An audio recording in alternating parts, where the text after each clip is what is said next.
नमस्कार दोस्तों, स्वागत है आपका हमारे YouTube चैनल कीर्ति एजू पॉइंट में। दोस्तों, ये जो सीरीज़ हमने नई शुरू की है, इसमें हम आपको बहुत ही महत्वपूर्ण प्रश्न लेकर के आए हैं, जिनके माध्यम से आप किसी भी स्टेट का एग्ज़ाम्स बहुत ही आसानी से क्वालिफाई कर सकते हैं। क्योंकि इसमें जो प्रश्न दिए गए हैं या जो भी प्रश्न हमने लिए हैं, वो कहीं न कहीं किसी न किसी एग्ज़ाम में पूछे गए हैं। ज़रूरी नहीं है कि ये पीसीएस में ही पूछे गए हैं या आईएएस में पूछे गए हैं। ये कोई भी एग्ज़ाम आपका हो सकता है, एसएससी सीजीएल का हो सकता है, सीडीओ का हो सकता है, या आपका वीडियो का भी हो सकता है, सुपर टेट या टेट में भी 2-4 क्वेश्चन पूछ लिए जाते हैं। तो इस तरह के क्वेश्चंस को हम लेकर के आए हैं। उम्मीद करता हूँ आपको हमारी सीरीज़ ये बहुत ज़्यादा पसंद आएगी, और हम आशा करते हैं कि हम आपकी तैयारी में आपका सहयोग कर पाएंगे, जिसके लिए आप तैयारी कर रहे हैं। तो इसलिए हमारे चैनल को ज़्यादा से ज़्यादा सब्सक्राइब करिए, लाइक कीजिए और देखिए। वीडियो को स्किप मत कीजिएगा, क्योंकि एक एक क्वेश्चन बहुत ही महत्वपूर्ण है और बड़ी ही मेहनत से ये तैयार किए गए हैं। इसलिए ज़रूरत है आपको ईमानदारी के साथ तैयारी करने की, इस वीडियो को देखने की। और मैं इस बात की गारंटी लेता हूँ कि आप जो है इस वीडियो को देखने के बाद और भी अच्छी तरह से जब भी पढ़ेंगे, तो आपके दिमाग में और भी अच्छे अच्छे क्वेश्चंस पुटअप होंगे, जो कि आपकी तैयारी में काफ़ी मदद करेंगे। क्योंकि हर बार ऐसा नहीं है कि वही क्वेश्चन पूछा जाए, रिपीट किया जाए। उसी क्वेश्चन को दोबारा से घुमा करके भी पूछा जा सकता है, जिससे आप कंफ्यूज हो सकते हैं। तो इस कन्फ्यूजन को दूर करने के लिए हमने हर तरह का क्वेश्चन यहाँ उठाया हुआ है, और जो आपकी तैयारी में बहुत ही महत्वपूर्ण योगदान प्रदान करेगा। साथ ही हम आपको करंट अफेयर्स और आने वाली गवर्नमेंट वैकेंसीज़ के बारे में भी जानकारी उपलब्ध कराते रहेंगे, जिससे आप डेली अपडेट रहें कि कौन सी गवर्नमेंट वैकेंसी आ रही है और कब उसका एग्ज़ाम है। करंट अफेयर्स भी बताएंगे, करंट अफेयर्स के साथ भी हम आपको अवेयर रखेंगे। तो अपने दोस्तों के साथ भी इसको शेयर कीजिए, जो भी गवर्नमेंट जॉब की एग्ज़ाम की तैयारी कर रहे हैं। तो आइए फिर बिना देर किए हुए हम शुरुआत करते हैं अपने इस नए सेशन की, जिसमें हमारा पहला क्वेश्चन है कि औरंगजेब की 1707 ईस्वी में मृत्यु होने के बाद सत्ता किसने संभाली। तो सही आंसर आपका हो जाएगा फ्रेंड्स, बहादुर शाह प्रथम ने। दोस्तों, 1707 ईस्वी में औरंगजेब की मृत्यु के बाद उसके 63 वर्षीय पुत्र मुअज्जम यानी कि शाह आलम, या हम उसे बहादुर शाह प्रथम के नाम से भी जानते हैं, उसने सत्ता संभाली। और उसने 1707 से 1712 ईस्वी की अवधि में शासन किया। दोस्तों, एक बात और बताना चाहूँगा। इससे पहले हम सीरीज़ लेकर आके आए थे मराठा साम्राज्य और संघ की, उसके आगे ही है ये मुग़ल साम्राज्य का विघटन। इसी तरह हम टॉपिक वाइज हर एक चैप्टर को यहाँ पे कवर करेंगे, जिससे आपका कोई भी चैप्टर का किसी भी चैप्टर से क्वेश्चन ना छूटे और आपकी तैयारी अच्छे से हो सके। नेक्स्ट क्वेश्चन, मुग़ल सम्राट जहांदार शाह के शासन का समय से पूर्व अंत कैसे हुआ। आईएएस प्री में पूछा गया था ये क्वेश्चन सन 2003 में। तो सही आंसर इसका हो जाएगा ऑप्शन सी, एक युद्ध में वे अपने भतीजे द्वारा पराजित हो गए थे। तो मुग़ल सम्राट जहांदार शाह जो थे, वो युद्ध में अपने भतीजे के द्वारा पराजित हुए थे, और ये ऐसा प्रथम बादशाह था जो शासन कार्य के नितांत अयोग्य सिद्ध हुआ था। इसने तत्कालीन शक्तिशाली अमीर जुल्फ़िकार खां की सहायता से गद्दी प्राप्त की थी। वह एक युद्ध में अपने भतीजे फ़र्रुखसियर, अगर भतीजे का नाम पूछेगा तो फ़र्रुखसियर, द्वारा पराजित हुआ, और 1713 ईस्वी में इसकी हत्या कर दी गई थी। ठीक है, साथ में हम डिस्क्रिप्शन भी दे रहे हैं आपको, अपना कॉपी और पेन लेकर के बैठिएगा, जिससे आप इम्पोर्टेंट फैक्ट्स को नोट कर सकें। ठीक है, नेक्स्ट क्वेश्चन, निम्नलिखित में से किस मुग़ल सम्राट ने अंग्रेज़ों को बंगाल में शुल्क मुक्त व्यापार की सुविधा प्रदान की? ऑप्शन हैं आपके अकबर, जहांगीर, बहादुर शाह, फर्रुखसियर। सही आंसर आपका है ऑप्शन डी, फर्रुखसियर। तो दोस्तों 1717 ईस्वी में फर्रुखसियर ने एक फरमान जारी किया जिसमें अंग्रेजों को 3000 वार्षिक कर देकर बंगाल में बिना अतिरिक्त चुंगी व्यापार करने के अधिकार की पुष्टि की गई थी। नेक्स्ट क्वेश्चन, निम्नलिखित में से कौन मुगल काल में राजा बनने वाले थे?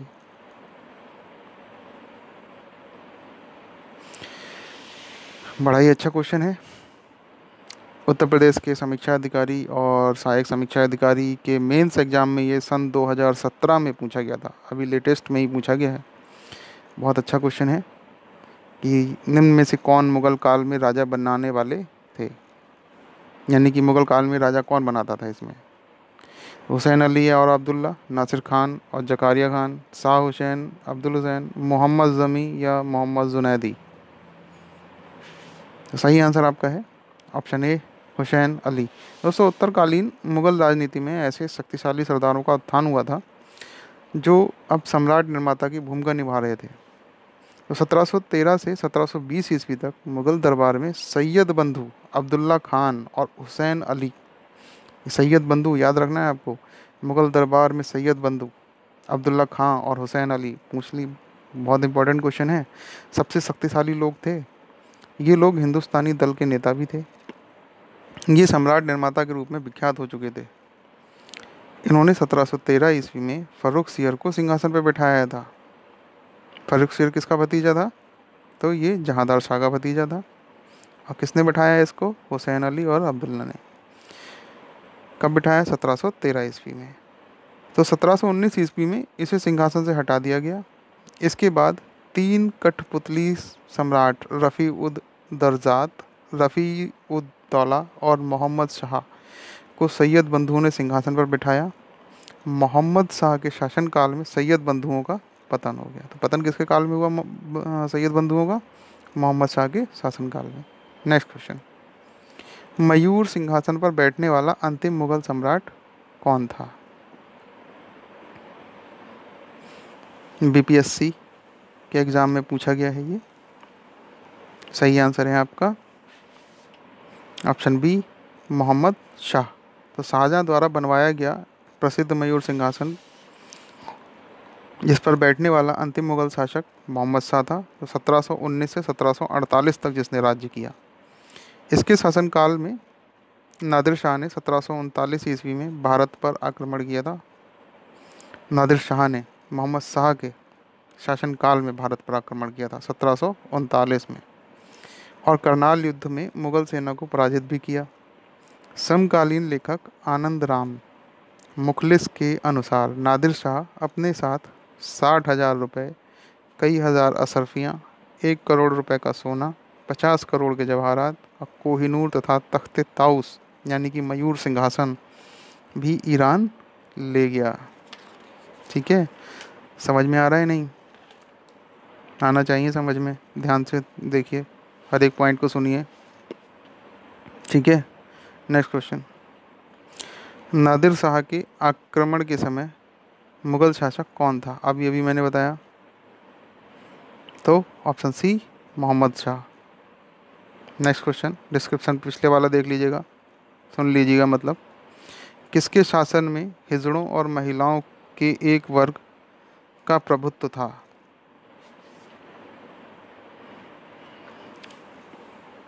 तो सही आंसर है ऑप्शन ए, मोहम्मद शाह। तो मोहम्मद शाह ने शासन कब से कब तक किया? 1719 से 1748 तक। और उसके समय में ज़्यादातर पशु युद्धों को देखने में, मतलब मोहम्मद शाह जो था ना 1719 से 1748 में शासन किया, लेकिन ये ज़्यादातर इंटरेस्ट जो था इसका वो पशु युद्धों को देखने में था। उसका ज़्यादातर समय पशु युद्धों में ही व्यतीत होता था, जैसे मुर्गे को से लड़वाना, है ना, इस तरह के जो होते थे। तो उसकी प्रशासन के प्रति उदासीनता और मदिरा और सुंदरी के प्रति रुचि के कारण लोग उसे रंगीला भी कहते थे। ये क्वेश्चन इंपॉर्टेंट है काफ़ी, यूपी पीसीएस के एग्ज़ाम में 2004 मेंस में पूछा गया है ये, कि रंगीला सुल्तान किसे कहा जाता था, तो ये थे मोहम्मद शाह। क्या थी, पशु युद्धों को देखने व्यतीत करने का, और हर समय मदिरा में उदासीनता में डूबा रहता था।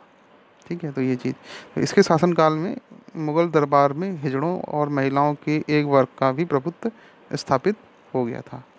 ठीक है, नेक्स्ट क्वेश्चन। कौन सा मुगल बादशाह रंगीला के नाम से जाना जाता था? बिल्कुल अभी भी मैंने बताया है, ऑप्शन सी, यानी कि मोहम्मद शाह। निम्नलिखित को घट कालानुक्रम में व्यवस्थित कीजिए और नीचे दिए गए कूट से सही उत्तर का चयन कीजिए। इंपॉर्टेंट क्वेश्चन है काफ़ी, इस तरह के क्वेश्चन पूछे जाते हैं। अभी पीसीएस, यूपी पीसीएस 2018 में ये क्वेश्चन पूछा गया है कि इनको जो है कालानुक्रम में लगाइए। तो इसका सही आंसर हो जाएगा ऑप्शन बी, BADC, यानी कि कालानुक्रम मतलब सबसे पहले कौन था? जहांदार शाह था, उसके बाद मोहम्मद शाह आए, फिर अहमद शाह, फिर आलमगीर द्वितीय। ठीक है, तो जहांदार शाह का शासनकाल कब से कब तक था? 1712 से 1713 ईस्वी, जिसकी हत्या उसके भतीजे फर्रुखशियर ने कर दी थी। और मोहम्मद शाह 1719 से 1748 तक थे। अहमद शाह 1748 से 1754 तक शासक रहे। और आलमगीर द्वितीय जो थे वो 1754 से 1759 तक शासक रहे। नोट कर लीजिएगा, डेट कभी कभी पूछ ली जाती है, मिलान करने के लिए भी आ जाता है। Next question. निम्नलिखित में से किस मुगल बादशाह को वजीर गाजी उद्दीन ने दिल्ली में दाखिल नहीं होने दिया था? BPSC 2000 में पूछा गया है ये।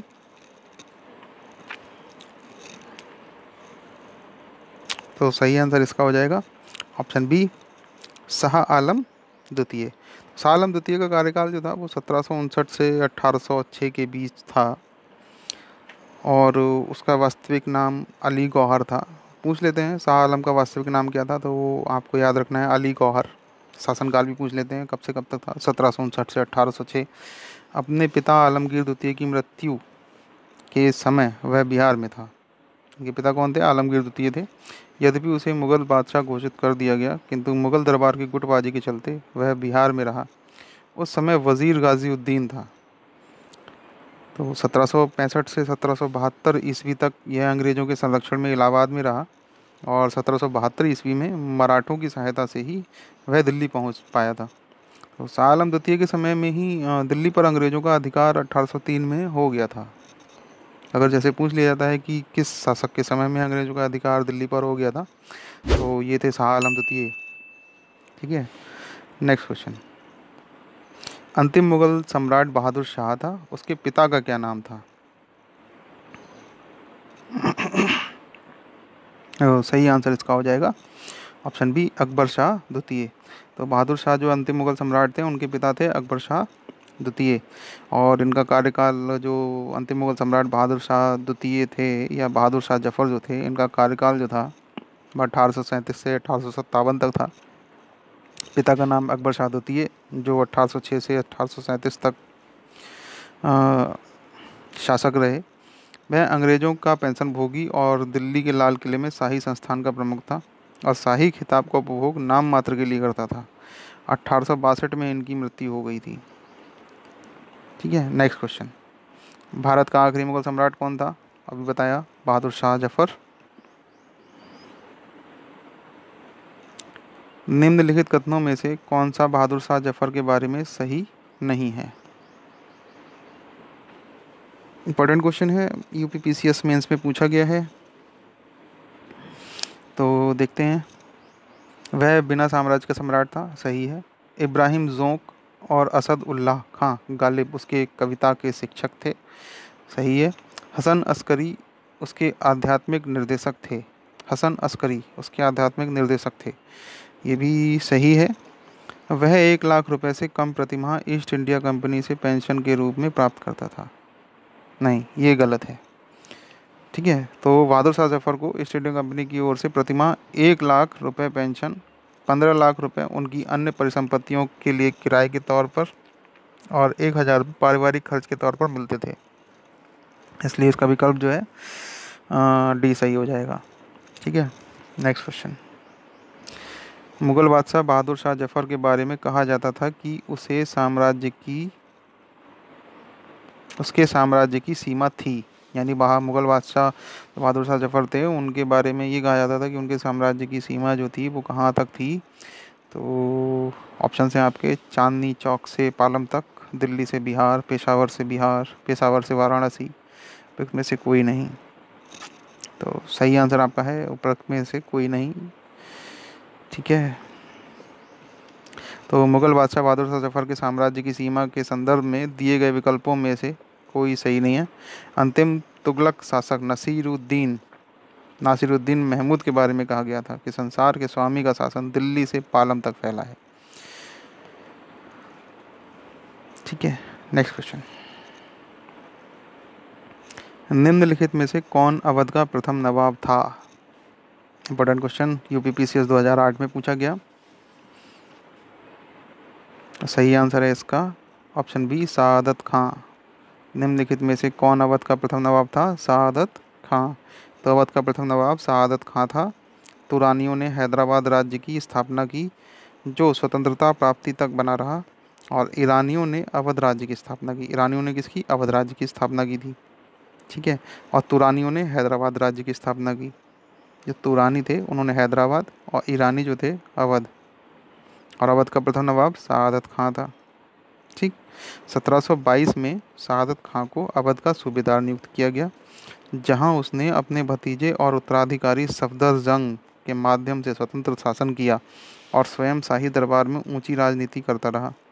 और 1739 में इसकी मृत्यु के बाद उसके उत्तराधिकारी सफदरजंग ने बादशाह के प्रति नाम मात्र की निष्ठा रखना भी अस्वीकार कर दिया। Next question. निम्नलिखित में से कौन हैदराबाद के स्वतंत्र राज्य का संस्थापक था? ऑप्शन हैं आपके, कमरुद्दीन खां, मोहम्मद अमीन खान, असद खां, चिनकिलिच खां। तो सही आंसर है आपका ऑप्शन डी, चिनकिलिच खां। तो हैदराबाद के स्वतंत्र राज्य की स्थापना 1724 में किसने की? तुरानियों ने की। और चिनकिलिच खां यानी कि निज़ाम उल मुल्क, इसने की थी। ठीक है। अक्टूबर 1724 में सकूर खेड़ा के युद्ध में दक्कन के मुगल गवर्नर मुबारिज़ खां के मारे जाने के बाद निज़ाम उल मुल्क दक्कन का वास्तविक शासक बन गया था। तो 1724 में हैदराबाद की स्थापना हुई थी, स्वतंत्र राज्य हैदराबाद की। किसने की? चिनकिलिच खां या निज़ाम उल मुल्क, कोई भी नाम दिया जा सकता है। इंपॉर्टेंट क्वेश्चन है, पीसीएस 2011 मेंस में पूछा गया था ये क्वेश्चन। Next question.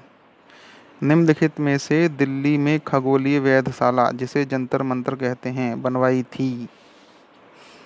सही आंसर है आपका, पीसीएस 2005 में पूछा गया था, सबको पता होगा, जयसिंह द्वितीय ने। ठीक है, जयसिंह द्वितीय ने दिल्ली में खगोलीय वेधशाला जंतर मंतर बनवाई थी। इसने और भी बनवाई हैं। कहाँ कहाँ बनवाई हैं? उज्जैन में, मथुरा में, वाराणसी में, जयपुर में। ठीक है, ये भी याद रखना है। जयसिंह द्वितीय ने कहाँ का, सिर्फ दिल्ली में ही नहीं बनवाई है, उज्जैन, मथुरा, वाराणसी और जयपुर में भी बनवाई है। ठीक है। Next question. महाराजा जयसिंह द्वितीय ने वेधशालाएँ कहाँ बनवाई थी? ये देखिए, कोट का प्रयोग करिए, सही बताइए, कहाँ कहाँ बनवाई थी? अभी अभी बताया है मैंने, दिल्ली में बनवाई थी, जयपुर में भी, उज्जैन में भी और वाराणसी में भी। यानी कि ऑप्शन बी इसका सही आंसर है, 1 2 3 4। ठीक है। Next question. 1773 ईस्वी में जिस मोहम्मद शाही पुस्तक, जो नक्षत्रों संबंधी ज्ञान से संबंधित है, के लेखक हैं? जयपुर के सवाई जय सिंह, आमेर के राजा भरमाल, उदयपुर के महाराणा अमर सिंह, जोधपुर के दरबार के जसवंत सिंह। तो सही आंसर हो जाएगा ऑप्शन सी, जयपुर के सवाई जय सिंह। इन्हें सवाई जय सिंह भी कहा जाता था, जय सिंह द्वितीय को। तो 18वीं शताब्दी का सबसे श्रेष्ठ राजपूत राजा आमेर का सवाई जय सिंह था। कहाँ के राजा थे ये? आमेर के। उसने जयपुर शहर की स्थापना की और उसने विज्ञान और कला का केंद्र बनवाया। जयसिंह एक महान खगोल शास्त्री था और उसने दिल्ली, जयपुर, उज्जैन, बनारस, मथुरा में आधुनिक उपकरणों से युक्त पर्यवेक्षणशालाएं भी बनवाई थीं।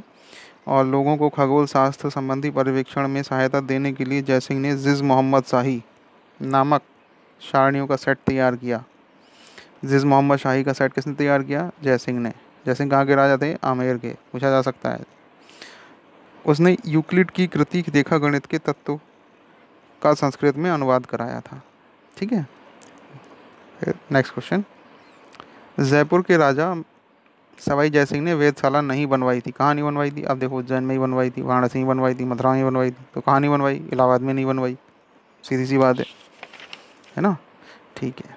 तो ये थे आज के कुछ इम्पोर्टेंट क्वेश्चंस जो कि मुग़ल साम्राज्य के विघटन से संबंधित थे। अब नेक्स्ट टॉपिक में हम आपके लिए लेकर के आएंगे आधुनिक भारत का इतिहास। अब हम शुरू करने जा रहे हैं और बहुत ही इम्पोर्टेंट टॉपिक रहेगा। आधुनिक भारत के इतिहास से ही ज़्यादातर क्वेश्चंस पूछे जाते हैं।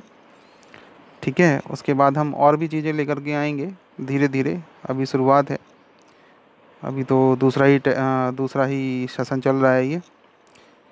उम्मीद करूँगा कि ये सब आपके एग्ज़ाम के लिए बहुत ही ज़्यादा महत्वपूर्ण साबित होंगे। बस आपसे एक ही गुजारिश है कि वीडियो को बिना स्किप किए हुए पूरा देखिएगा, कोई भी क्वेश्चन आपसे छूटना नहीं चाहिए। ठीक है। तो फिर लग जाइए तैयारी में, ज़्यादा एग्ज़ाम दूर नहीं है, आर ओ का भी पास में ही है, PCS का भी पास में ही है। ठीक है। और सुपर टेट वगैरह के एग्ज़ाम, सुपर टेट, टेट, उनमें भी कहीं ना कहीं ये क्वेश्चन कुछ ना कुछ पूछ लिए जाते हैं। तो हम सारी सीरीज़ एक साथ तो नहीं लाएंगे, लेकिन धीरे धीरे जो है, हम अभी हिस्ट्री चला रहे हैं, उसके बाद पॉलिटी चलाएंगे या कुछ और सब्जेक्ट ले लेंगे। ठीक है। और कोशिश करेंगे ज़्यादा से ज़्यादा आपकी तैयारी करा सकें। तो मिलते हैं हम हमारे नेक्स्ट सेशन के साथ। तब तक के लिए आप सभी को नमस्कार।